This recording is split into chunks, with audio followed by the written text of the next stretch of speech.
بسم الله الرحمن الرحيم. الحمد لله والصلاة والسلام على رسوله وعلى آله وصحبه وسلم تسليما كثيرا. عليكم ورحمة الله وبركاته. مسيب جلبة الدبة بابا يتدي الله تبارك وتعالى جولين لا رمكم محمد صلى الله عليه وسلم ni hiwri yongo hiwrango islam ɗo haray ɗe yewta ɗo seeɗa fi ko yowodiri e oɗo siise ko wiyete jaato ƴetta.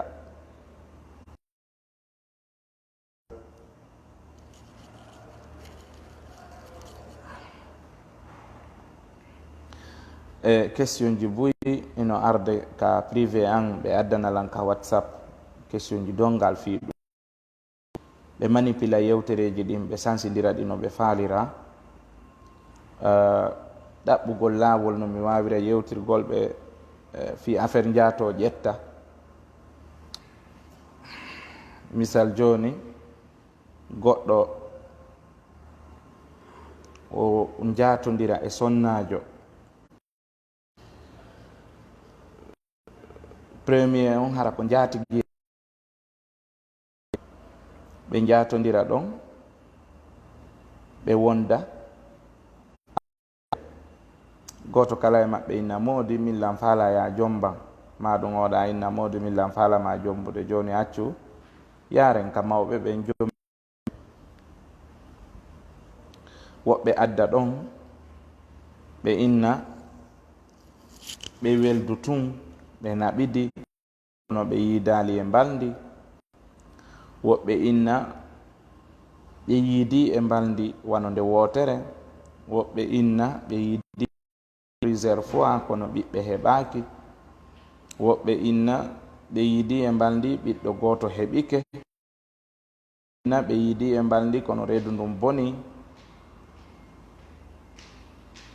Donc voilà, mo kala no manipulire no faalira noon fi tun ɗaɓɓugol laawol si tawi woni ɗum ɗo no wawi laatade. Woɓɓe goo kadi ɓe formi question, sa yi question on a hinnay machallah ɓeɗo no wawi mijitagol. Min noon mi posanoma o question duuɓi buyi ne ɓi moƴƴa noon ila mi fuɗɗi nande on question ɗon.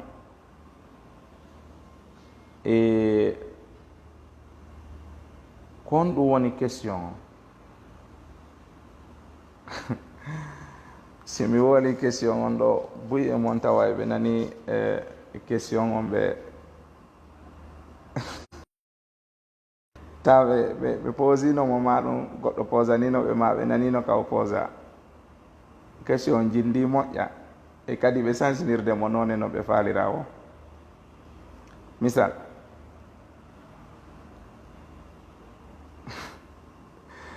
goɗɗo harano leyɗe porto ma ɗum par exemple peyji ɗiɗi anna peyji gooti, joni e Sarlon misal, par ce que on andi ɗin ɗon ɗiɗi no ko frontiére no ɗiɗi ɓadodiri moƴƴa ko leerji ni oto dogay ɗon sans probléme. joni noon nder lagine ɓe ƴamana suka on ɓe jombanamo sonnajo on, donc ɓe bakka sonnajo on e oto ɓe innamo yo yaw ka modi makko.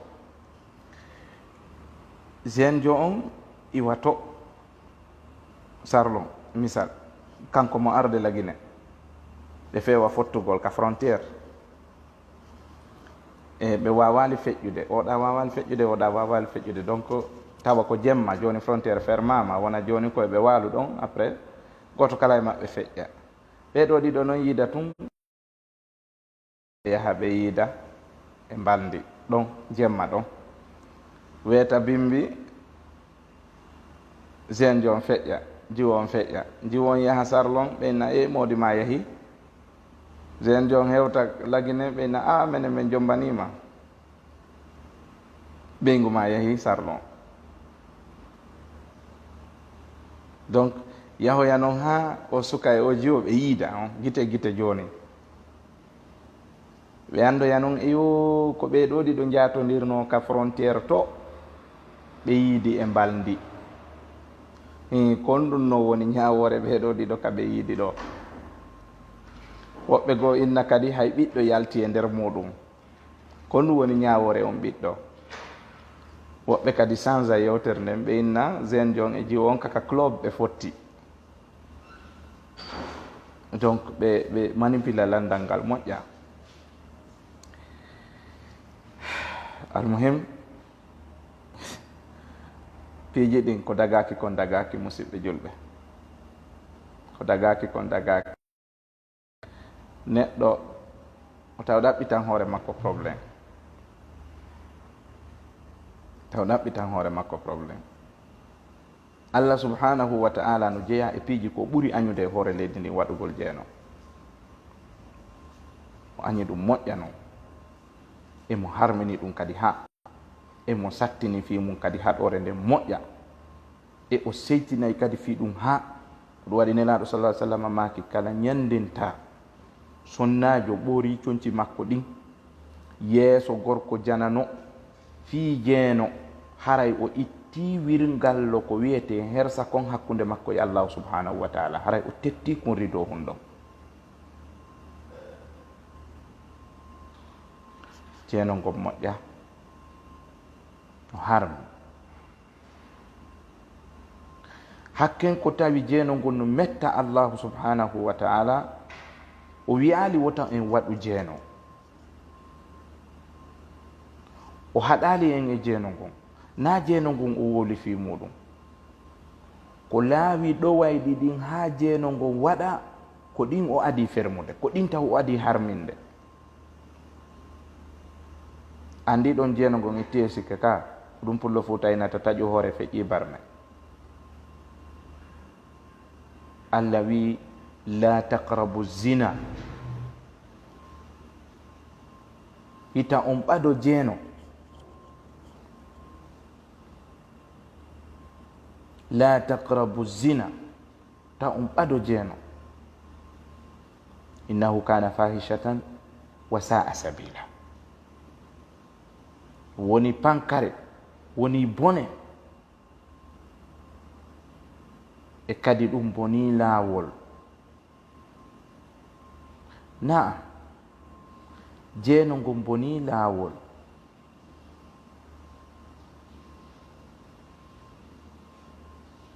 ndaare sonnajo on e gorko on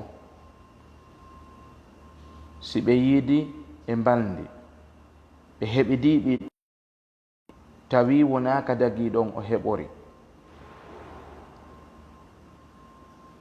englishman ɓe ɓen ko num ɓe innata ɓiɗɗo, ko ɓe innata a child out of wedlock.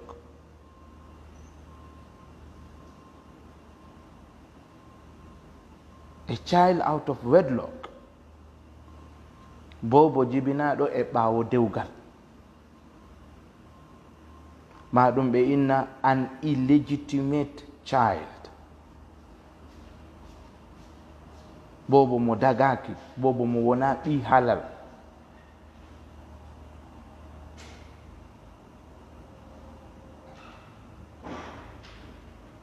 handi kon ɗum wiyete ɓi halal. halal wona pula ko arab, ɗum wiyete alhalal ko dagi. sa wi ɓi ko fandiɗa ko ɓiɗɗo,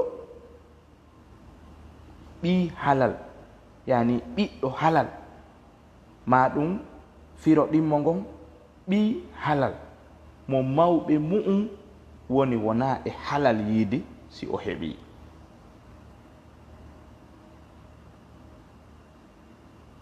ko ɗum woni mana o. musidɓe, aren ka hakkil, ka hakkil, na qur'ana taho e sunna dey walline ɗum ɗon seeɗa, ka hakkil tun, conscience ma on tun, logique on tun, ɓay hiɗa sikkiti si tawi jeeno ngon no dagi ma hingo harmi, miijiti si goɗɗo fewtitima o wiima na aɓi halal,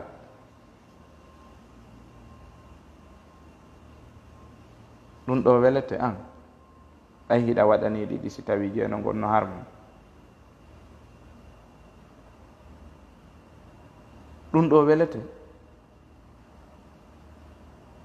si tawi woni jeeno gonno daggino ɗum ɗo mettatano ma.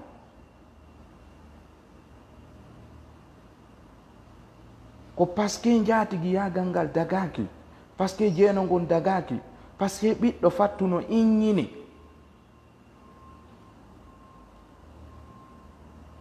so wima na aɓi halal hara o wolalima hay fussi wona ɗum ɗon, a falete yowtade e hoore étage maya monede, keɗa andi ɗum ɗon wela. andi ɗum ɗon wela. ko ɗum waɗi o yaɓay ari ka rasul sallallahu alaihi wasallam o wi nelaɗo millan faala natugo islam kono idan li fi zina, duŋinanan mi waɗa jeeno. ɗum ɗo tumbin mi faala ya duŋinanam, sa newinanila waɗugol jeeno mi ala probléme ko heddi ko.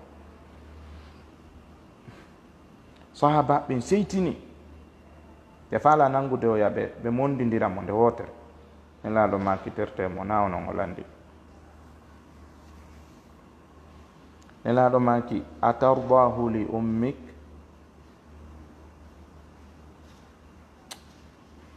subhanallah, yandi fi Allah jente nde yewtere ɗo. nelaɗo maki ɗa yiɗani ɗum nene ma, a yiɗi gorko janano ara ka nene ma, o wi o atardahu li ukhtik, ɗa yiɗani ɗum bandirawo ma,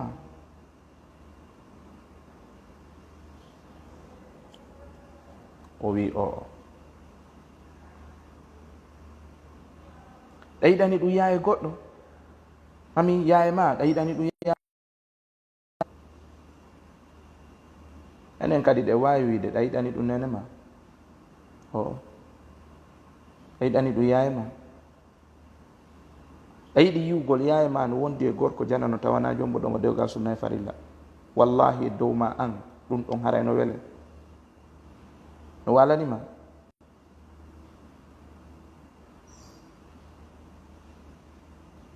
ɗa yiɗani ɗum bandirawo ma, a yiɗi ɗa jogii jiwo nene goto baba goto, jean jo iw ka yiwi o ara o rewa ɗon o yiwro ma, e frère ça va nala toon no welde jiwo on no nder ga hi feƴƴa. ɗa yiɗi ɗum, a yiɗani ɗum nene ma to soko, a yiɗani ɗum nene ma mawɗo, ene ɗa yiɗani ɗum ɓeygu ma mo jombuɗa dewgal sunna e farilla.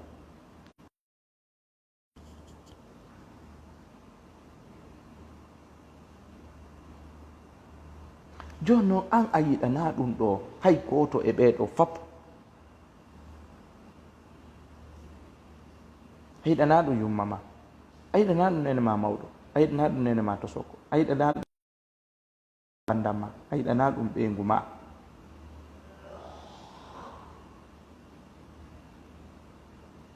ko honno yiɗiranta ɗum ɗon yimɓe woɓɓe, par ce que on mo yidata ɗon, on mo jatodirɗa ɗon, on mo jeeniduɗa ɗon, on mo heɓiduɗa ɓiɓɓe ɗon, ko nene goɗɗo mawɗo, ma ko nene goɗɗo jara, ma ko nene makko tosoko, ma ko yaye makko, ma ko ɓeygu makko, ma ko ɓiɗɗo goɗɗo, ko on waɗɗa ɗum.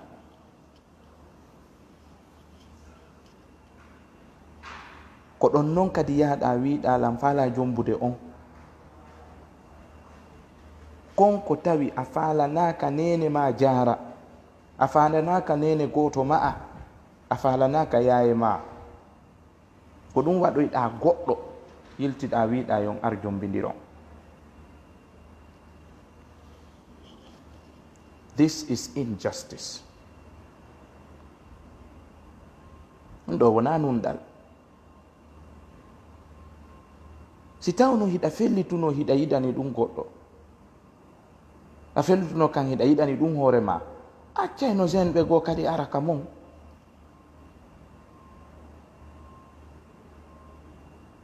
ɓe heɓida tan e famille ma on, ɓe fija ɓe jala ɓe waɗa ko ɓe faala.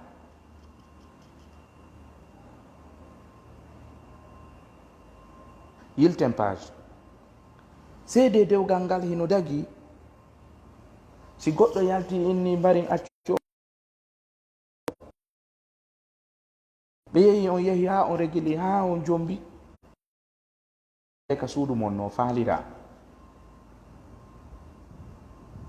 o aray ka suudu mon o hiwro on o fijira fay ɓen fou, o inna honto kaarijo, inna yiɗama ka chambre ton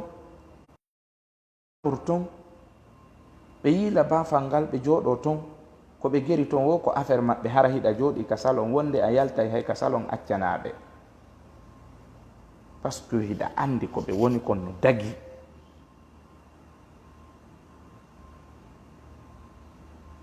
ɓeygu mi ñamma on o addante huntari ñama tawa hiɗa andi no dagi, a meeɗata noddude docteur wuri innoɗa innaɓe si ɓeygu mi ñam an addanilan huntari sino dagi kami ñama, a meeɗata landade ɗum ha gutufal wutta, a landota ko ɗum ɗon, par ce que ɗum ɗon a ala dawtu mum few. si goɗɗo ko o hoolihimo jangi wonmo faala ka asamanu dow ga o yiwi o cikki ka leydi, so o ari o wi'ima ɓeygu kotoma a no defi huntari neldi on yo ñaamu, o ari o wi ɗum no harmi, a yettomo ɗum ɗon hakkil jaɓata. fi affaire photo en aroya e ɗum nden, si naadi ɗo affaire photo en bonna yewtere men nde. donc a wiyay ɗum ɗon a jaɓata ɗum ɗon, hakkil jaɓata ɗum, ko ɓeygu koto an no jombimo dewgal sunna e fadila, o moƴƴinani men huntari, o neldima ɓe yomin ñamudin ɗon, si tawi no daganimi mi landota ko ɗum. si goɗɗo ari wolanila wiɗota ko on, par ce que hiɗa andi dewgal ngal huma hakkude maɓɓe e dow no dagori. mais pourquoi hiɗa landade si tawi jiwo jatigijo ma si addanima huntari sino dagi, par ce que ɗa andi dagaka, par ce que ɗa andi dagaki, par ce que ɗa andi relation maɓɓe on dagi. ko ɗum waɗi si posuɗa question on, ɗum ɗo ko logique tum, hakkil tum.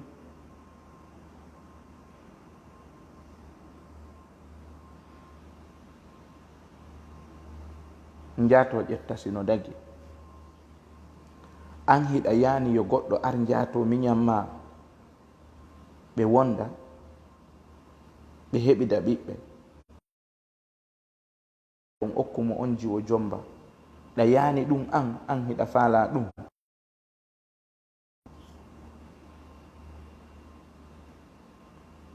a faalaka ɗum musidɗo, accu wowlen gonga, a yiɗa ɗum, a yarlaki, a faalaka ɗum, kono noon allah dortoɗa fi nene goto latoɗamo ha gasa heɓi don baldi, heɓi don ɓiɓɓe, yaha innaɗa humande on haɓɓere goro. ka hakkil tum. ko ɗum waɗi so on e zamanu nelaɗo sallallahu alaihi wasallam, ɓawo ayatul hijab jippike, yo sonnaɓe ɓe mbuumo ko ɗum sendidirta ɓe e sonna, wona rimɓe ɓen jeenoɓe ɓen.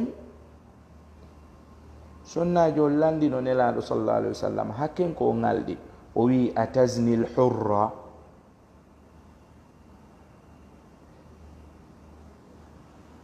ɗum ngalɗinimo, o wi atazni l hurra, sonnajo dimo hino jeena, mi andano jeena, sonnajo siko dimo min mi andano jeena, simple. sonnajo dimo min mi anda on no jeena, jaka sonnajo so jeeni ara nadi mo jaka parce ko ɗum o landi a tasnil hurra dimono jeena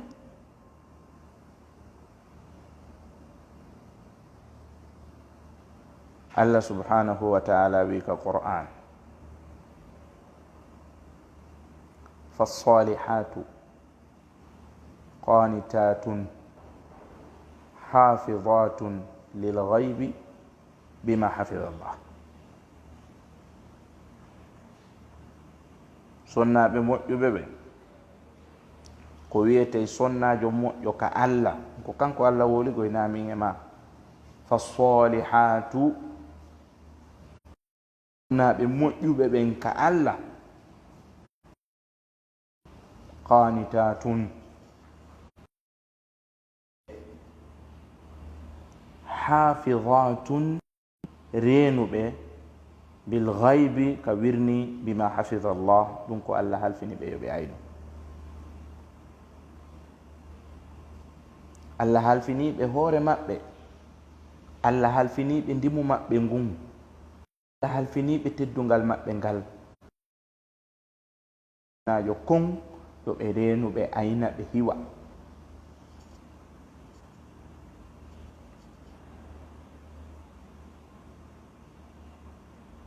Oɗo woni moƴƴo. Kono woni contraire on. Contraire on ko sonnajo jeenuɗo wo haray wona sonnajo moƴƴo. Amina ya Allah. Ko ɗum holli wondema kala sonnajo jeenuɗo haray wona sonnajo moƴƴo.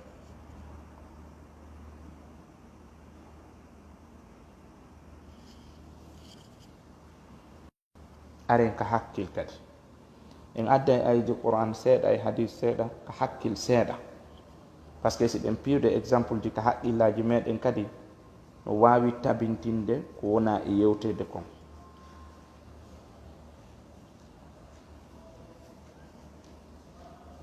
Misal an e sonnajo jatodiron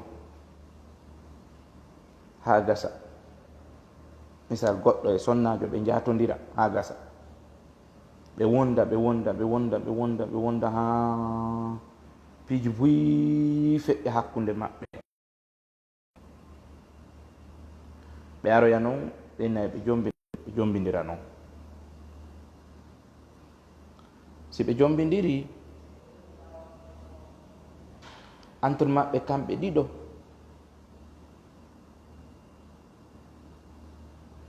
haray hoolare ala hakkunde maɓɓe few.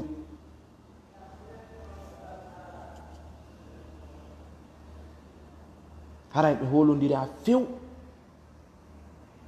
kamɓe ɗiɗo.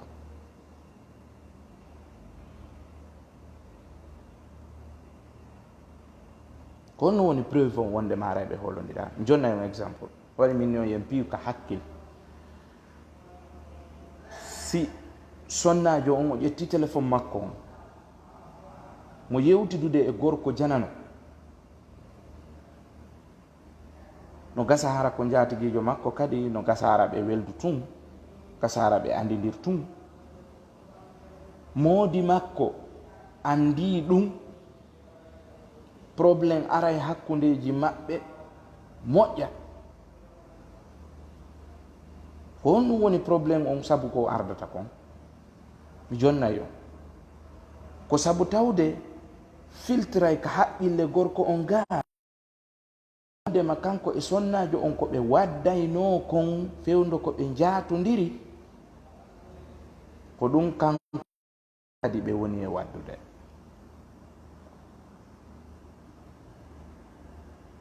ɗum ɗo addata probléme. Par ce que si tawi ko de au début o ɗaɓɓirno sonnajo on jatigiyagal, sonnajo on sali, o rewi reweteɗen fof, o ronki sonnajo on few, sonnajo on innimo hey kam min sa falalan jom bude mi jaɓi ɗa welalan fi dewgal sunna e farilla yo ka mawɓe am ɓe, kono siko jatigiyagal en yatani e ɗa ɗo o hooloto sonnajo on ha ñande umayi. Gorko kala nodduɗo sonnajo on ɓe fuɗɗi yewtugol, hay si ari ka hakkille makko e nayi non min du mi ronkimo yo min jatodir, o jaɓali, o jaɓimi, jombimo miɗo andi o jaɓata jatodirde e goɗɗo himo e dewgal goo. Conscience ma on laaɓay.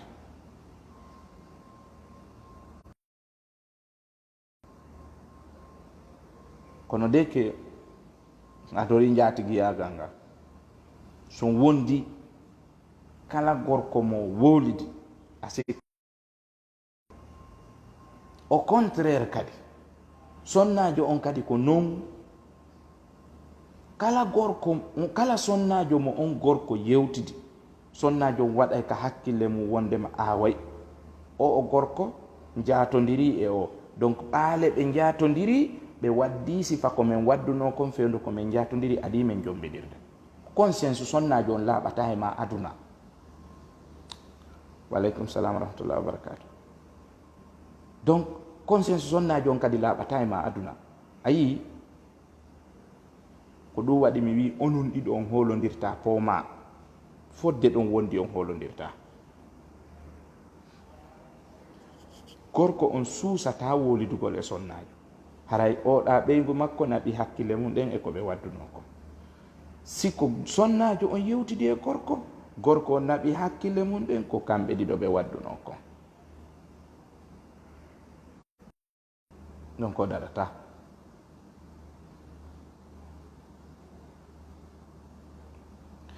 Ko ɓe jatodiri ɗon heɓidi ɓiɓɓe, ɓen ɓiɓɓe maɓɓe ɓe heɓi ɗon adiɓe jombidirde, ɓe teddata aduna, ɓe heɓata respect few. Hino jeeya e mu'um kamɓe en ta jalo. Waleykum salam warahmatullahi wabarakatuh. Kamɓe en Fuuta Jalo, si on ɓiɗɗo yahi ton, si o jangi ha o ɓuri docteur wuri gandal, o julnata juma ton, o wajotako, o nafinta yimɓe sumaye, o nafinta ɓe qiyamullaylo, o sendata haɓɓere goro bolonda, o seedotako yewtere, o heɓay kala ko wiyete discrimination e nder society on.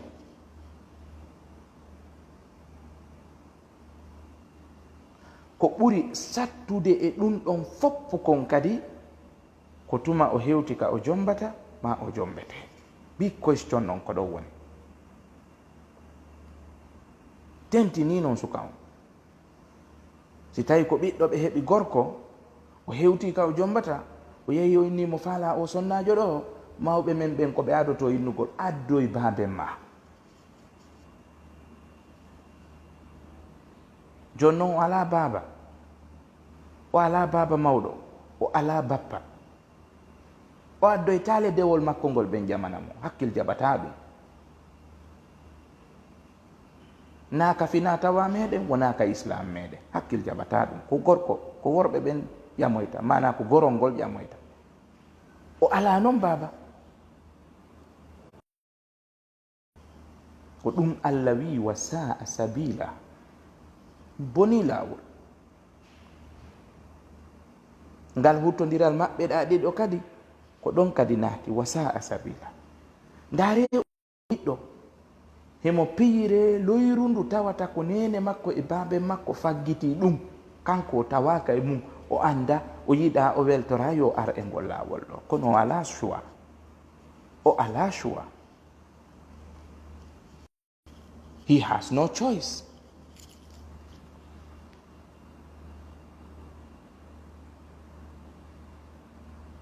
O waɗete discrimination, o waɗete humiliation, o wonay outcast. Ko anglais wiyata outcast, ko neɗɗo mo tawata o jibinama e nder nokkure nden, kono o yamirtake, o newnantake ronugol fes, o ala e jawdi kala ko woni ka nder e ɗuma ɗon, ka nder suudu ɗon, o ala jawdi ɗum few, ɓe yaltinay mo few, ɓe waɗa mo hay exile woɓɓe maɓɓe. ɓeyna he is an outcast.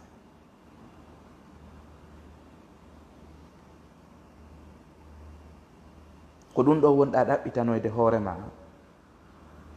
ko ɗum wonɗa ɗaɓɓitanoyde ɓiɓɓe ma ɓe.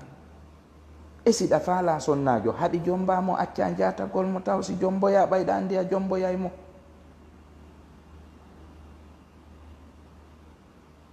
So tawi a yiiɗi sonnajo jombumo ta jatomo, ɓa fo mum ɗa andi a jomboyaymo ta jatomo jombumo. ɓiɓɓe ɓen arda ɗon ka dagori tawa ala mapunde, ala goƴo reedu ma taƴa.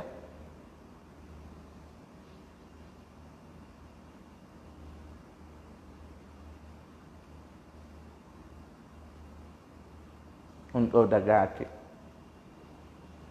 jaato ƴetta dagaki no harmi. nene Aisha radiyallahu anha e seydina Abdullah ibn Abbas radiyallahu anhu hiɓe ɓangini ɗum, waɗi kondem ɗum.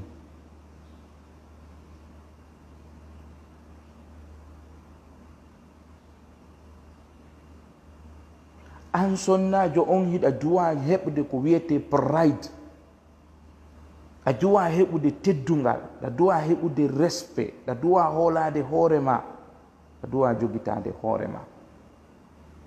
mais sonnajo si tawi woni hendiɗo mo o haray hetti, ko ɗum heddi e ma, honto valeur ma on, honto teddungal ma ngal, honto dignité ma on, ko ɗum marɗa ko holloya ɓiɓɓe ma ɓen janngo.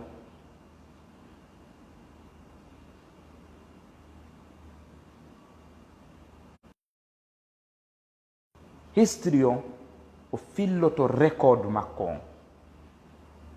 ti ɓiɓɓe ma ɓe janɗi ɓe elli fama record ma on artay, ɓeyna na andi nene ɓe ok sifantoma on to. ɓiɓɓe ɓen yaha to andi ko jatodirno e kaarijo, andi ko hunde kaari andi ɓe ɓiɓɓe fof ko ɗon heɓori. haray lanni ɓen ɓiɓɓe ɗon ñande ɓe yiɓe wo ko ɗum ɗon ɓe aɗa to anditude, ko ɓe laba wono, ko ɓe mari jawdi wo, ko ɓe teddi wo.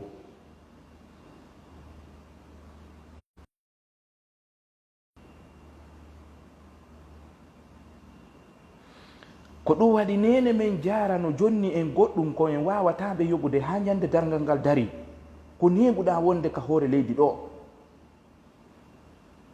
ha dargal daro, a wawata yoɓude ɗum ɗo nene ma jara. siɗa faala a waɗanay ɓe honɗum nde.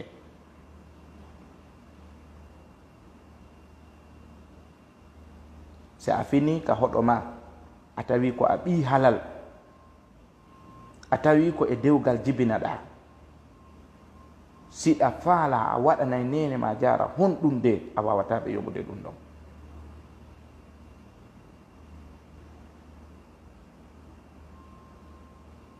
a wawata yoɓude ɓe ɗum ɗon, par ce que ɗum na an woni sago ha yaltirɗa ɗo.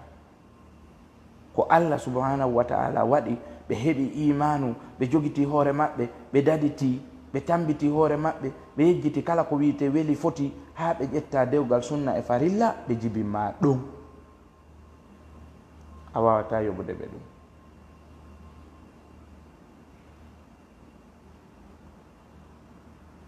ɗum is common. gorko fo no wawi yiɗude sonnajo, ɗum is common.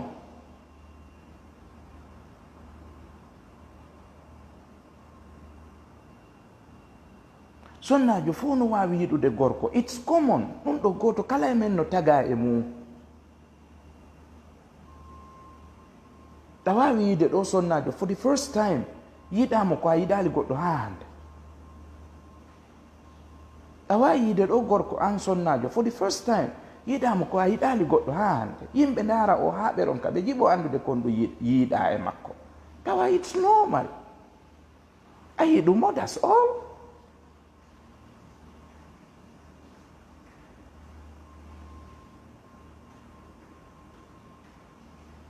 ɗum is normal. goto kala men no mari ɗum. goto kala men no mari feeling fi oya ko muñangal ɓurdi e kulol Allah ngol ko ɗum ɓurdi e hoolagol hoore mum ngol ko ɗum ɓurdi e jogitagol hoore mum ngol ko ɗum ɓurdi e fellital ko ɗum ɓurdi sina ɗum goto kala yiyay goɗɗo ɗimmojo mum o yiɗamo the opposite sex gorko on yiyay sonnajo on o yiɗamo sennajo on no yiɗa gorko on it is normal a wawata sakkade ɗum min mi wawata sakkade ɗum ko ɗum Allah tagi hakkudeji meɗen mo waɗi ngol ka nder ɓernde ton ngol giggol ɗon joni noon kono an neɗɗo on a calculay allahu subhanahu wa taala calcula kulol Allah ngol calcula jama on calcula ɓiɓɓe ma ɓe heɓoytaɓe si a waɗi sifa ɗum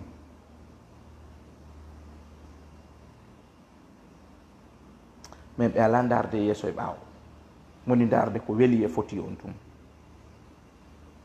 min mi yettoma noon cheytane ko gaño ma ko ɗum Allah wi ka Qur'an inna cheytana lakum aduwun fattahiduhu aduwa cheytane ko gaño mo yo jogitemo gaño innama yad'u hizbahu liyakunu min ashabi sair andu ko ɗowata jokkuɓe mo ɓen ko ha o cippinoya ɓe yiite sairi no ɗaɓɓata o kibaba men adama e nambara an wakkilo etoɗa dartoɗa haɓa ɗum ɗo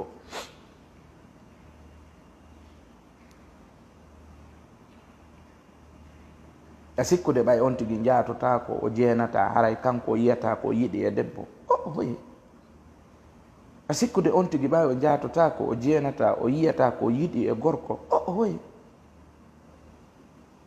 o yiyay mais o jogiti dignity makko on e pride makko on o wi watta ɗum si wona kadagi that's all ko ɗon sertuɗo hande ka wetata ni ɓaɗo ɗum ɗo woni joni ko bungirte komin e kaari wonde komin e kaari woni e yaltitude komin e kaari jatodiri min mi jatoto ɗum e ɗum e ɗum e ɗum e rewɓe wola ɗum in public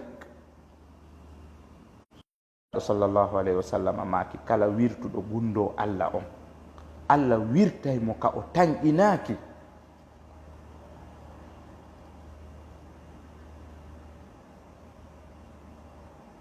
o wattake ndaare mawɓe men ɓen ɓawɗo ko fino ɗen tawɗen kon no siko fenade yomi dekku beere fenade yomi yaru beere noon wondirgol ko wona Allah dagakigol mais komi addiri ɗo exemple ko fi ha yon andu ko ha on to mawɓe men ɓe rentino ɓe wiya kadi siko fenade yomi jooru fattu ɓeeta hay mi jibini fattu ɓeyna mi jooru fattu tellement ko ɓe añi ɗum ɓe wiya joori kadi an ko baroyru le joorata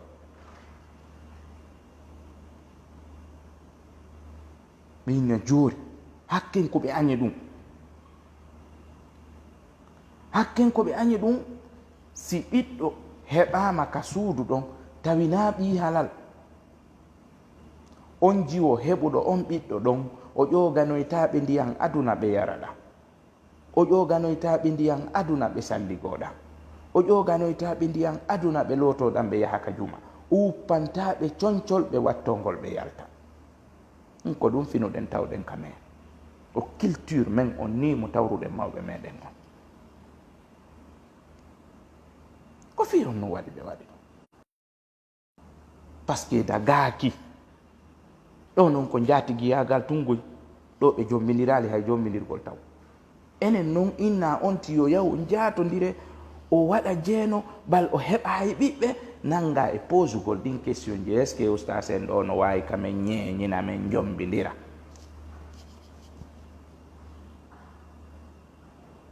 woɓɓe fuɗɗike joni kadi addude manipulation ji goo ɓe ara ɓe inna ustas en mbin ko wano donc voilà mi yiiɗo sonnajo portojo e hi oɗo inni ko ni e ni donc min jatodiri min woni ɗon seeɗa voilà donc min ni joni yomi naadumo islam o inni ok o naata l'islam kono joni haray condition on simi naati so naati l'islam haray ko min tun jombatamo tu as vu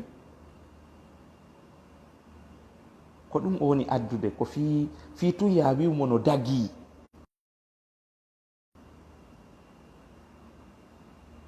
fi tun ya innumo no dagi waɗi o presete o soprese o inna porto jom wi simi naati l'islam aray ko an tun jombatanmi an tun yaahi ɓe wonɗa landade wona yimɓe jufulumɓe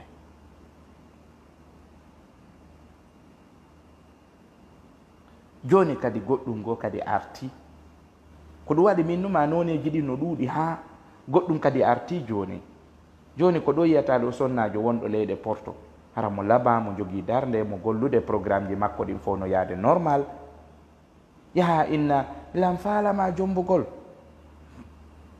hara ɗa andi ko hakkude ma e Allah a falaka o sonnajo jombugol mo ko falaɗa ko kaydi ko fiyo walle ha hewtoya heɓa kaydi ɗum ɗo wiyete fake marriage ko mariage mo tawata na réalité gonga ala e muɗum ko ɗum waɗi battinta ala barki nafata par ce que anniye on ala ga na dewgal sunna e farilla falaɗa ko jatigiyagal e bonki ma ɗum fiya heɓu kaydi si o jonnima kaydi on waynodiri foundation on kelɗa fondation on yeɗɗali par ce que ko yahani digui koyo wondu tun e mbaldi pour quelque temps ha jonnamo kaydi makko ñande o hendi passeport makko o wo adday probléme fi yo lancu haɓon serton yaltinamo ka suudu hara o préparino ka o hotira o yara ton o waynodiri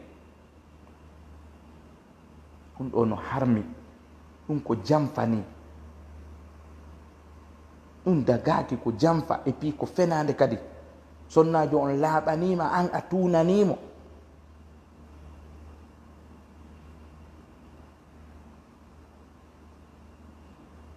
ko noon woniri kadi o ka contraire kadi gorko on no yaha yango ha ƴettoya ɗo jira on itta kum ka nder gota mi wiyata wiide nder ittoya kum toon moƴƴinana kum kaydiji ƴetta kum naɓa kullede porto loota kum ha ko wawa biniri o acca ha o heɓa kaydiji ɗo o dampa o gorko o ya o jotta jatigi makko par ce que hadafu on kelɗa foundation on yeɗɗa anniye on moƴƴa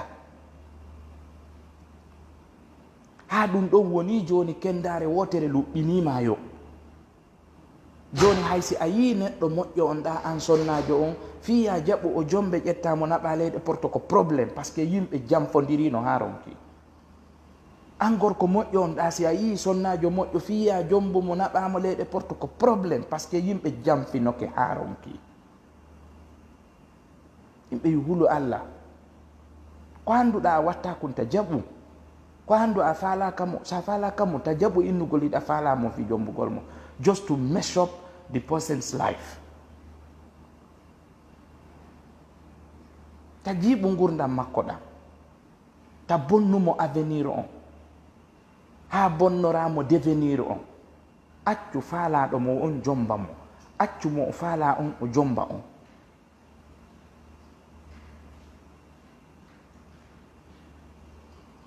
jaato ƴettano harmi musidɓe julɓe ɓe manipulay ɗum noneji ɗin fof kala no yiltirɗa question on ko sakkitoy to ko wiwgol min naɓidi seeɗa donc miɗo falamo jombugol goɗɗo inni kanko yeehi ka suka falaɗo mo jombude wala ɓe jooɗike hari ha ɗum fof ɓe yidali ɓe kono ɓe yewtude donc suka o nawni inni joni yo yaw daroyamo o yeeyo ndaroy suka on o yi suka on haaju makko yani e suka on o yani est ce que ngal dewgal kono na ɗum yahannoɗa taw pullo fu tawini mi naati me maali komi naatali ɓuuri kono yahannoɗa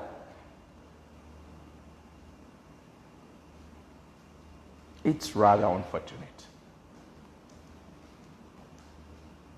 jaato ƴetta daga haki musidɓe julɓe tedduɓe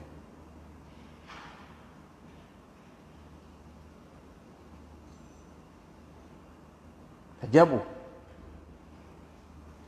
ñande goo sukaaɓe tato ɓe yahu ɓe naatoyi e fawre. hayre iwi ka iwi ari futti e nden fawre fermi dambugal ngal. ɓe woni nder ton, ɓe ari ɓe puusi nde hayre nden i waali. ɓe haldi gooto kala e maɓɓe yo tororo Allah gollal gootal ngal o waɗani Allah tawi ko fii Allah o waɗiri ngal. ɓe haldi yo ɓe toro. goɗɗo e maɓɓe ko hunnuntorino, o ɗaɓɓuno ɗon jiwo siɗɗo makko goo, o ɗaɓɓimo haa o ronki fii yo heɓumo fii yo ɓe jeeno, oya jaɓaali. ñande goo oya maapi haa fii mbuuɗi, o aroy ka makko, inni jiwo maapi fii mbuuɗi, o aroy ka suka on, o inni mi torkema wallam fii mbuuɗi hunde kaari miɗo maapi haa, o inni gasi probléme wala mi jonnete ɗi, kono hiɗa anndi mi ɗaɓɓirinoma hoore ma haa mi ronki a jaɓaali. hande mi faala hendade ma, mi haaji tore mi jonne mbuuɗi ɗi, jiwon tawi ala option, o inni probléme wala par ce que miɗo maapori mbuɗɗi moƴƴa. jiwon accitanimo hoore muɗum, suka on ari waali e hoore makko fi huntugol haaju mum on. jiwon wi hulu Allah wota waɗu hurundare nden ka tawina e hondu mayre. ngol konngol ɗo tun o woni. suka on immori doyi yahi dariɗa, ƴetti mbuɗɗin jonnimo, innimo yo yew. o foppaki mo fes, ɓaawo nde o heɓuno opportunité ji ɗin fof fiyo ɓe yiidu.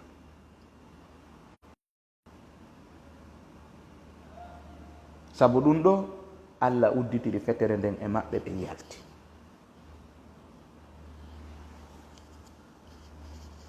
donc neɗɗo on yo watta yila. nelaaɗo sallllahu alayhi wa sallam maaki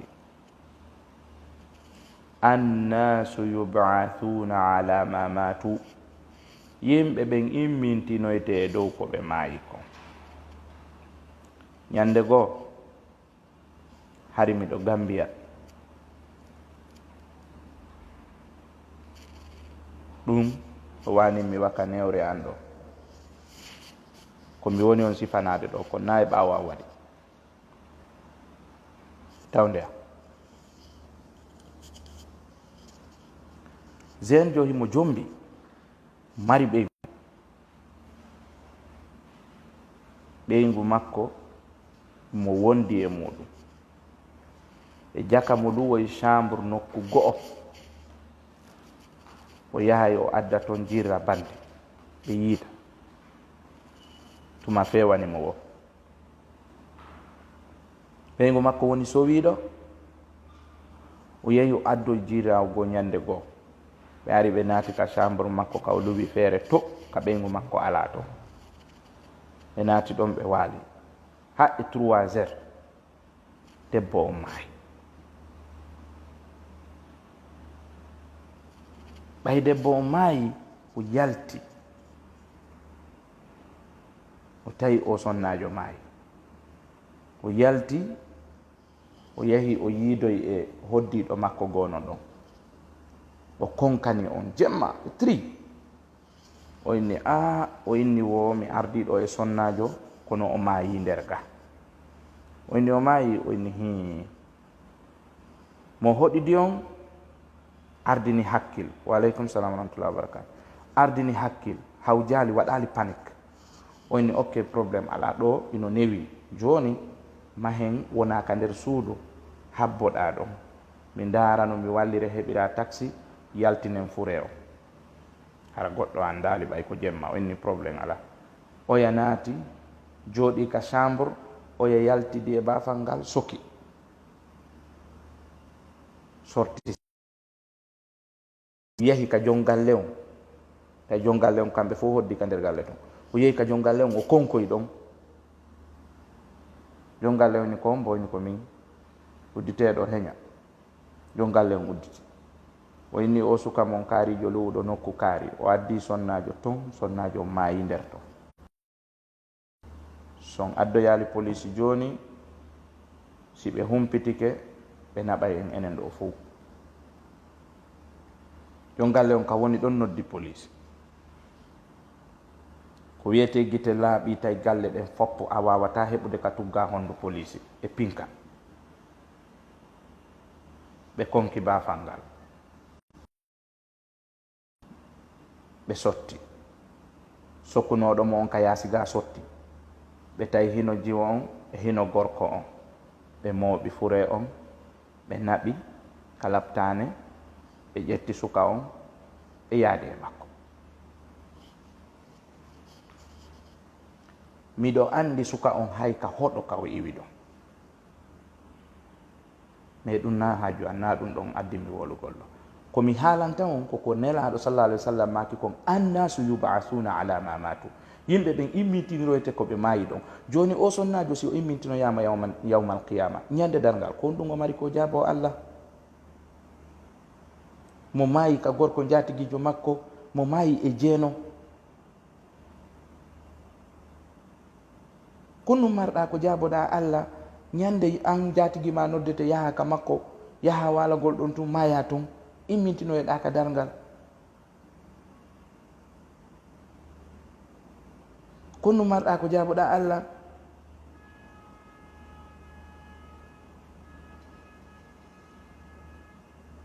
neɗɗo on yo hulu Allah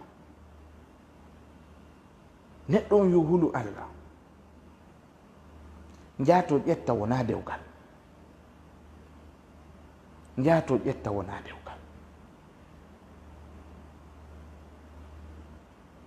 neɗɗo on yo hulu Allah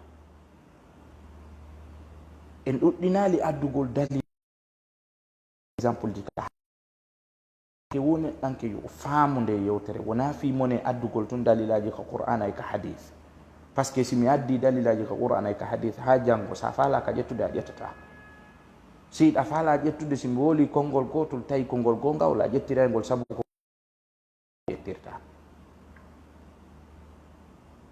donc neɗɗo on yo hulu Allah jaato ƴetta wona dewgal neɗɗo fof woɗɗito ɗum musidɓe julɓe tedduɓe haray mi salmini on onon ɗo fof wonɓe ɗo ɓen ɗo reni ɗo miñan an salma e haray inchallahu taala en artoyay kadi e programme ji goo si Allah jaaɓi e yeeso no gasa mi aroya fi iidi on no gasa kadi mi addoya programme ji goo wondeji goo no wawi wonde musidɓe hara life on na ɗo mi waɗimo hara life on buy hino aadinmi fi yomi waɗu life toon donc wonde mi waɗira ni wonde mi waɗira ni wonde mi waɗira ni ko rotation mi waɗata mais si ɗon jokkiti o peeji ɗo kala ko artiray ɗo mi waɗay share ga so on hendoto ɗon ɗumaji ɗin si tawi on tigui no mari any difficulties mo wawi on tuma landoyade haray ko nene goto mon on Issa Sall mo Pitawara Yale Miro e wonɗo Arabie Saoudite Madinatul Munawwara. Assalamu aleykum wa rahmatullahi wa barakatuhu.